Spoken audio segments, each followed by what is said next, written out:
From Washington, D.C., this is the Muslim News on Muslim Network TV. Assalamu alaikum, I'm Hena Zuberi. First, the headlines. Democratic U.S. lawmakers urge Biden to overhaul counter-terror rules.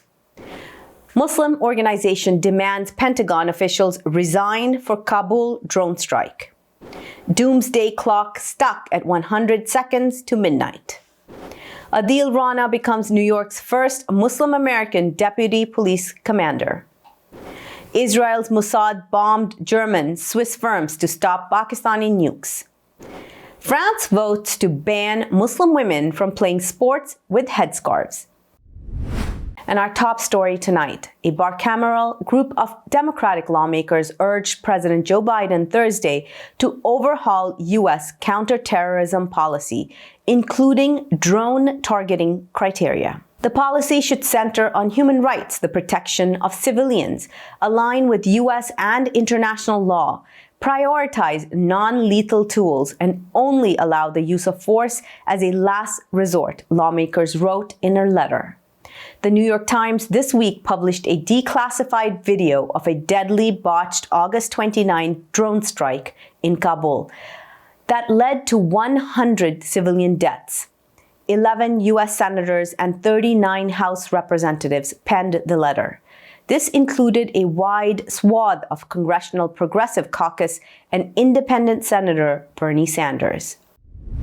A Muslim American advocacy group on Thursday urged any Pentagon official directly involved in a botched airstrike in Afghanistan last August to resign. The Council on American Islamic Relations, or CAIR, called on the resignation of U.S. Defense Secretary Lloyd Austin and any military official who had a direct role in approving the drone strike that killed 10 civilians. The Pentagon this week released a video of the attack. CAIR National Deputy Director Edward Ahmed Mitchell said it shows that the Pentagon launched a reckless attack that was guaranteed to kill innocent people in a densely packed neighborhood. The Department of Defense ruled out any punishment to soldiers involved in the strike. Let's watch our special report. Children, seeing their white Toyota Corolla in the Haji Bogra neighborhood, ran towards it, and it was their last moment on this earth. It was also the last U.S. attack before the last of the American soldiers had left Afghanistan. An Afghan family of 10 with 7 children were obliterated. The driver, Zamari Ahmadi, was an engineer and had worked for an American charity for 16 years. The whole family had special immigrant visa offered by the United States. They had packed all their belongings and were waiting for the word to be escorted to Kabul airport. But the message Washington sent instead was a rocket into their homes. It was late Sunday afternoon on August 29, 2021 in Kabul. The Defense Department said that it had blown up a vehicle laden with explosives. Anisa is the spouse of Zamari Ahmed. He cared for his neighbors. He was in a foreign-run office. He had a flight to go to America today. Why are you lying to us? Where is Daesh here? His American organization agrees. They say that just a day before his death, he served meals to hungry women and children at a local refugee camp in Kabul. Here is Samia, the surviving daughter. Her wedding was set for coming Friday. Her fiancé, Ahmed Nasser, was however killed as well. Ahmed was a contractor with the U.S. military who was waiting to be evacuated. Samia says, "At first I thought it was the Taliban, but the Americans themselves did it." Samia said she staggered outside, choking, and saw the bodies of her siblings and relatives. "I saw the whole scene," she said. "There were burnt pieces of flesh everywhere." This is Arzu. She lost 3 small children to the drone attack. Here are some of the young victims in the extended family of 10. Here are 2 brothers, 5-year-old Armin and 3-year-old Binyamin. And here is 2-year-old Sumaya. Here's Faisal. He was 15 years old. This young man, Zamir, was 18 years old. Farzad was just 8 years old. Some sandals are left while dreams about America are gone. America says it will investigate. In the meantime, the war over the horizon is still on the horizon.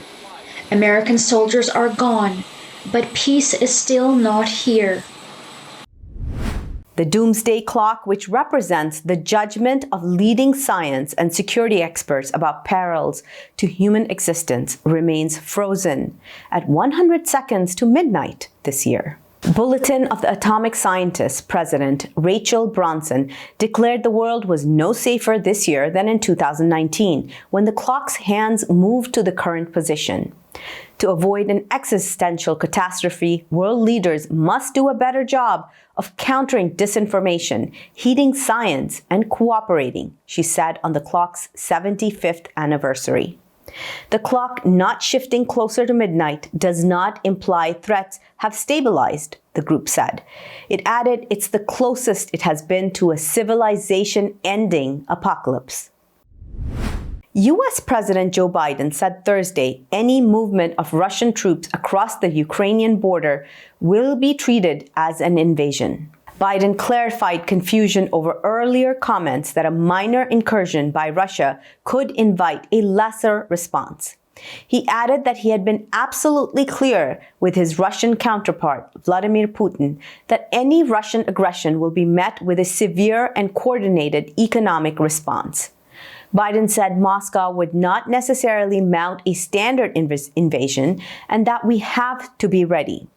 Russia has a long history of using paramilitary tactics, so-called gray zone attacks, and covert actions by Russian soldiers not in uniform, Biden said. ADEEL Rana became the first Pakistani-American deputy inspector of the New York Police Department on Wednesday. Rana was promoted from the post of precinct commanding officer. Last July, Rana made history, becoming the first Muslim police officer to be appointed as a local precinct commander in the NYPD. That appointment was confirmed by NYPD Chief of Patrol, Fausto Pichardo. An off-duty New York City cop spewed racist insults and assaulted a driver in an incident recorded by the officer, police said. The officer later handed footage of the incident over to authorities, sources told the New York Post. At about 8 p.m. Sunday, motorist Abdul Muttalib tried to make a U-turn in his car on Church Avenue near Ocean Parkway in Kensington, sources said. NYPD officer Riggs Kwong allegedly blocked the 30-year-old driver from turning. Muttalib got out of his car to take pictures, sources said. Kwong then got out of his car, knocked Muttalib to the ground, and started hitting him, yelling terrorist, Al-Qaeda, Muhammad, and ISIS, sources said. A 35-page pamphlet on the beliefs, values, and lifestyles of Muslims and Latter-day Saints was posted Wednesday on websites and apps of the Church of Jesus Christ of Latter-day Saints. Leaders of both faith communities have worked together worldwide because of their shared values. Latter-day Saints leaders have said they want church members to be better understood by Muslims and to understand Muslims and help root out bias against Islam. The pamphlet's publication was announced in October at a Brigham Young University conference on Islam.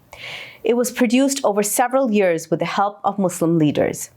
Elder Garrett Gong of the Quorum of the 12 Apostles said learning more about Muslim neighbors will help us be kinder and more accurate.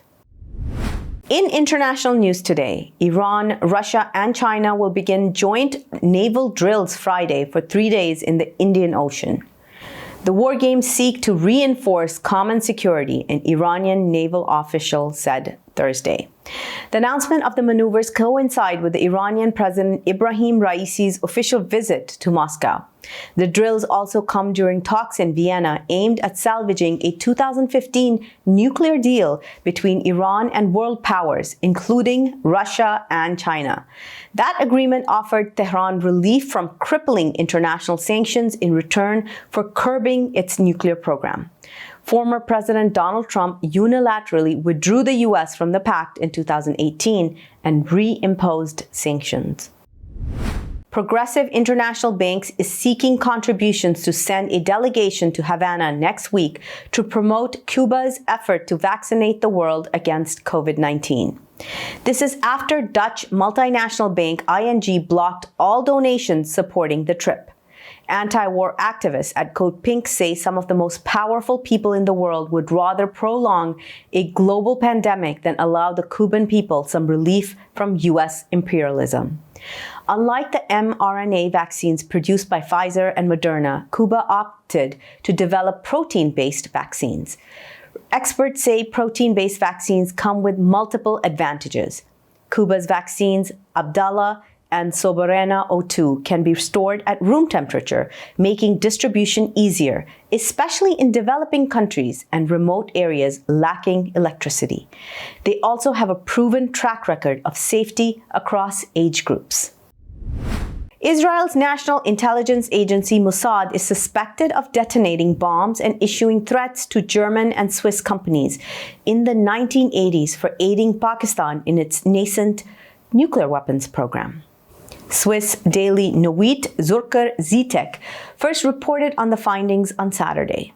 The newspaper wrote that Israel felt the prospect of an Islamic State becoming a nuclear power was an existential threat.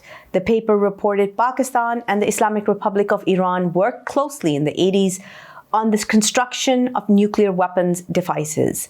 The intensive work of companies from Germany and Switzerland aiding Iran's nuclear program has been relatively well researched, the paper reported. Syrian French citizen Salah Habib is charged with supporting Syrian President Bashar al-Assad's regime and the country's chemical weapons program. Le Monde reported Habib is accused of conspiracy to commit crimes against humanity and complicity in war crimes in a French court on Sunday. Habib is married to a French woman and owns a house in France's southern province of Aix-en-Provence. French authorities took him into custody in December and he has been imprisoned ever since. Habib's Yona Star company was placed on a U.S. blacklist and was accused of transiting goods to Damascus in violation of an international embargo. Indonesia Parliament on Tuesday passed a law approving the relocation of its capital from slowly sinking Jakarta to Borneo. Borneo is a jungle-clad island 1,200 miles from Jakarta. The new capital is named Nusantara. Jakarta is home to more than 30 million people in its greater metro area.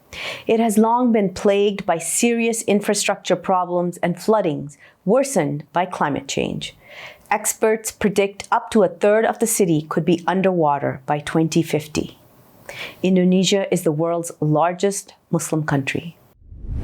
France is a step closer to barring Muslim women from playing sports.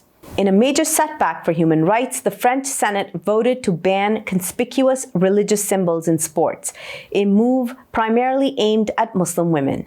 Some Muslim women play sports with a headscarf on. Right-wing politicians who voted for the ban said the move was taken in the interest of religious neutrality.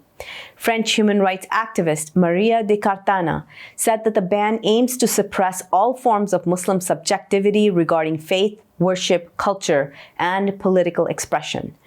French President Emmanuel Macron's government, which presides over some of the most restrictive clampdowns on Muslims in recent years, opposed the controversial decision. Coming up next after the break is our in-depth analysis segment, so stay tuned and we'll be right back after these messages.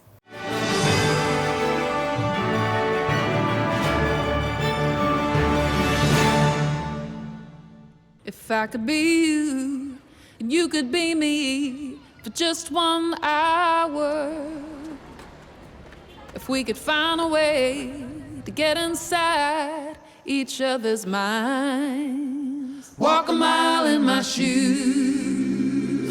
Walk a mile in my shoes. Well, before you abuse, criticize and accuse. Walk a mile in my shoes. There are 16 million children struggling with hunger in America. That's 1 in 5 daughters, sons, neighbors, and classmates who don't know where their next meal is coming from. Yet billions of pounds of good food go to waste every year. It's time we do something about it. Feeding America is a nationwide network of food banks that helps provide meals to millions of kids and families in need. Visit feedingamerica.org to help them feed even more. Together, we can solve hunger. Together, we're feeding America. Despite the development of a COVID-19 vaccine, millions around the world will not have access. We need a vaccine that's free and available to everyone, everywhere. It's time for a people's vaccine.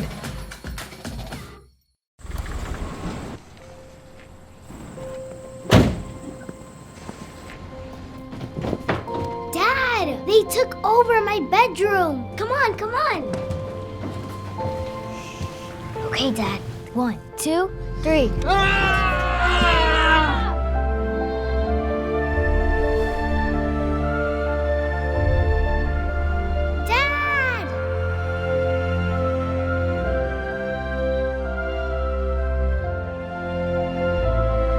You saved me.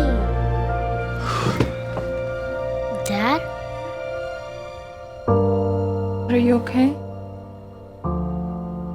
I'm fine, dear.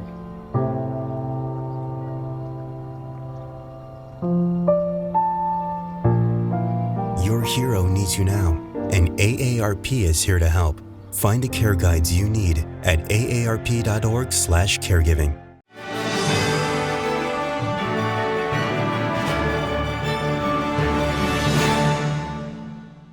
Welcome back. To talk about the Doomsday Clock and its 75th anniversary, let's go to Imam Abdul Malik Mujahid. Over to you, Imam Mujahid. Thank you, Hena. The world is busy in many things. Pandemic has taken a lot of oxygen out of the conversation, but that's a serious issue. Everyone is talking about it, but atomic scientists are also concerned.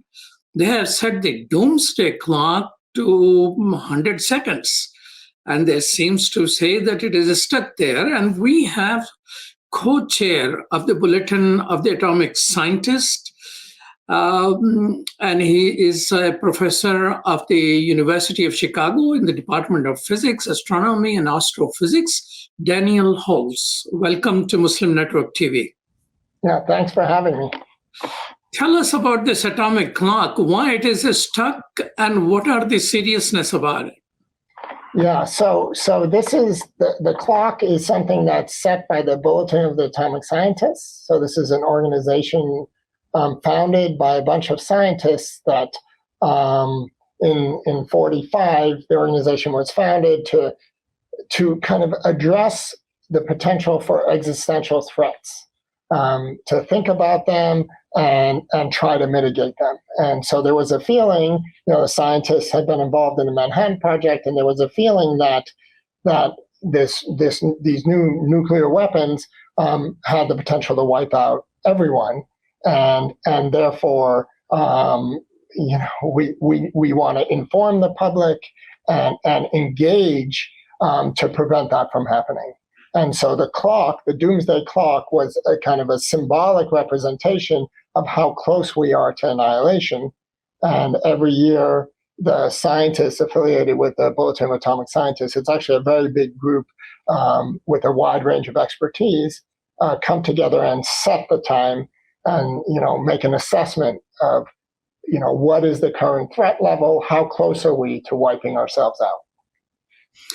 Well, Professor, you are at the University of Chicago, where the which is connected with the Fermilab, connected with the nuclear project, where human being probably achieved the first sustainable chain reaction.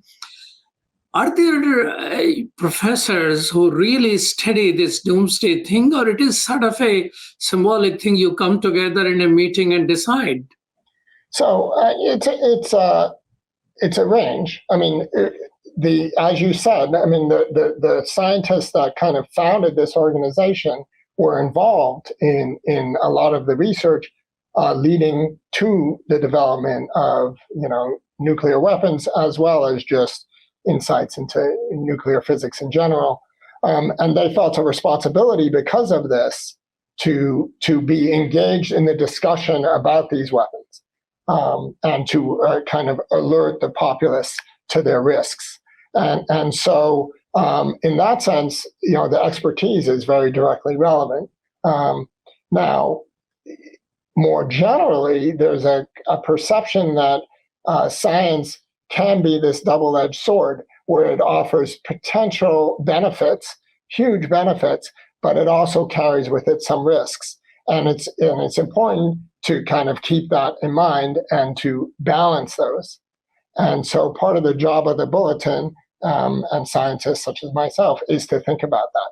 Now, I'm day to day, I study black holes and astrophysics, but I spend some of my time also thinking about these sorts of issues, talking with people, reading the literature, and trying to grapple with this other side, the kind of threats and what we might be able to do about them. Well, first of all, people are talking about pandemic, but people, which has taken so many millions of lives, people are concerned about climate change. So within that noise, are there enough people who are talking about the threat which are posed by nuclear weapons? Yeah, so maybe faster than any of these things? Yeah, so that's a great point, and a very important one. And you're right. I mean, it's in general, we think right now our assessment is that there are a number of clear threats. And what we're talking about, these are really existential threats. So they will impact civilization as we know it. And as you mentioned, climate change is certainly one of them. But the kind of the first threat, the threat that is most pressing, remains nuclear weapons, in the sense that there are still thousands of nuclear weapons. They're on hair trigger alert, and they could be launched at any moment, and in 30 minutes, tens of millions of people will die, maybe hundreds of millions, and civilization as we know it will end. And that's a major concern. Climate change is also a major concern. It's longer timescale, but can be just as dramatic. And then there are other concerns too, as you mentioned. Pandemics can be a concern. Also, just the general polarization of society, what we call cyber information warfare, so active misinformation and disinformation, the kind of failure of public discourse and rational discussion about these issues which threaten us is also very, very frightening, and is something we think about a lot. So there are lots of things to worry about, but as you said, I think there's a perception that the nuclear threat is old and past, and we don't have to worry about it anymore. And unfortunately, that just isn't the case, because these weapons are still out there, and it's still the sort of, we're in a position where one person, for example, the President of the United States, has the sole authority, can push a button, and we're all wiped out, the whole planet. And that seems like a very delicate place to be. Professor HOLZ, I came to, received an invitation to participate in a seminar, or was it a webinar, by Council for Foreign Relations, which is one of the leading think tanks in our country. And the topic was that the conventional warfare is possible between the nuclear powers. When I saw this, oh my God, I mean, what happened to things getting out of hand and acceleration? Are there some scholars paying attention to this type of consideration, that nuclear powers can fight conventional warfare and will not get into a nuclear disaster? Yes, so that is a major area of concern. And for example, with what's happening now in Ukraine, it's hard not to kind of be thinking about, how does this evolve, and could it devolve into a nuclear exchange? One of the things that would be helpful along these lines would be a declared no first use policy. And so, if, for example, the United States and Russia and other nuclear powers would agree never to use a nuclear weapon first, that they're only defensive retaliatory weapons, then that might reduce the probability that they would ever be used. And then maybe in these sorts of exchanges, if people hold to that, then it would only be conventional weapons. So there's a lot of thinking about, given that conflicts will continue to arise, how to prevent them from spiraling into something that threatens all of humanity. Professor HOLZ, one of the concerns I have is within the first semester, I went to University of Chicago. Everybody in my class, everyone knew that, oh, this is the place. I mean, there was some level of pride for the nuclear era beginning at the University of Chicago.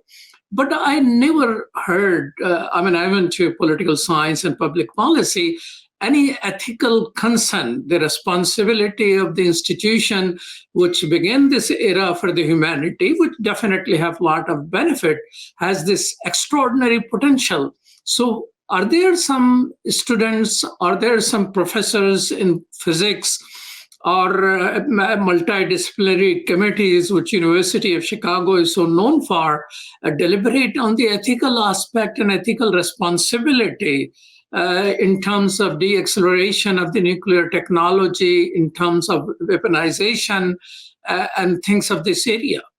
Yeah, and in fact, the Bulletin is a great example because it was founded by, when it was first founded, it was called the Atomic Scientists of Chicago.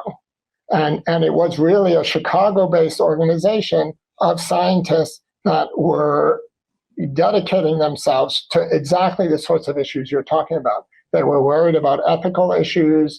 They were, worried about the way these weapons would be used and what the consequences would be. And they were spending a lot of their time, thinking about these issues, writing about them. They would get engaged. They were advising, policymakers. They were doing everything they could to make a difference. And that organization has grown, and now it's an international organization. But there's a lot of still a strong Chicago presence, myself included, and the former chair, Bob Rosner, who's a professor in astrophysics, also very involved. And historically, over the years, many you Chicago scientists have been involved, in part exactly because you said you feel as a faculty member here that you have a responsibility because this institution has played such a large role in the history of these weapons. Now, having said all that, I think at this point there's a much broader awareness, including, as we talked about, climate change as a major threat. And so there are a lot more faculty all across campus that are thinking about these issues. And there are various groups that are kind of coming together to try to address them more systematically. And so that's something I'm, particularly, interested in, is seeing, where this goes. I think there's an awareness that we're at feels like a unique moment in time, and, quite a frightening one. And that's related to the current setting of the clock, which, as you mentioned, was 100 seconds to midnight, which is the closest it's ever been. So in the history of this clock, including the Cold War, this is the closest, in our assessment, we've ever been to annihilation. And so that's, sobering to think about. It's causing, many people to want to engage with this and try to, do what we can to avert, to move away from midnight, turn back the clock. And so it's very active. So, Professor HOLZ, how has been the coverage of this thing? I was looking in the here and there. I don't see many in media covering this particular issue that, your clock is set so close to it. Yeah, so, there's been some coverage. It's there's a lot of news now. And so it's hard to get your message heard. But at least the setting of the clock every year reaches, a lot of people, millions of people. It was discussed on some of the late night TV shows. a lot of interviews in various media outlets.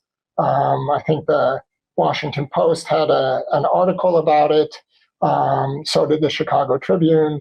So there's some coverage. Of course, we think the whole world should stop and pay attention to this, because this is something that affects everyone and is so incredibly pressing and important and vital. But at least some people. I understand. And it's, even having you, bring me on, I just, everything makes a difference. This is very important. Professor HOLZ, I'm 100% with you. I'm a donor of the bulletin and I'm a subscriber to it. But one of the things is that it does provide us information. But what individuals can do, what our non-profit organizations can do, what Congress can do, I feel that the bulletin, in terms of alerting and keeping people informed, is good. But in terms of advocacy, look at kids. Kids are the one who start recycling at schools and home, and now parents adopt it. Now they're marching for the climate change. Yeah. We need some of those type of attention to such a potential disaster, which everybody is investing billions of dollars to freshen it up. Yeah. So I agree with you that, we're trying to find ways to, have action, have kind of results, and we don't want to just talk about this issue. We want to engender positive action and, as I said, move back the clock. And so that's something we spend a lot of time thinking about, trying to come up with ways to do that. What we're most qualified to do is talk about the threats and try to build awareness of what the issues are. And so that's, as you referred to, there's the bulletin where we have, what we think of as a wide range of, very carefully thought through, meticulous articles about, the threats we face and what might be done, and suggestions for things to consider. What we avoid doing is becoming, overly partisan and prescriptive in the sense of here is the clear policy and this is what must be done, and going and pleading with Congress to do this. That has not been, we feel, the best way for us to use our resources. So our focus has been on informing and trying to inspire action. And to that extent, there are a lot of young people involved, and we get, lots of feedback saying that we're impacting people's behavior. But we always welcome ideas for how we can kind of increase our impact and magnify it. And in fact, right now, as part of this clock setting, we announced this, hashtag Turn Back the Clock, where we're welcoming ideas and suggestions and dialogue around how best we can affect change, and specifically along the lines of what you're asking. Well, thank you so much, Professor Daniel HOLZ, for your work on this. And Daniel HOLZ is a co-chair of the Bulletin of Atomic Scientists, Science and Security Board, and is a professor of physics at the University of Chicago. Thank you so much for your time, sir. Thank you so much, Malik, for having me on. I really appreciate it. Thank you. Back to you, Hena. Thank you so much. That's all from our Washington studios tonight. Thank you for tuning in. You can find previous episodes and more on our YouTube or Facebook. For more content, keep watching Muslim Network TV or visit muslimnetwork.tv. Assalamu alaikum and good night.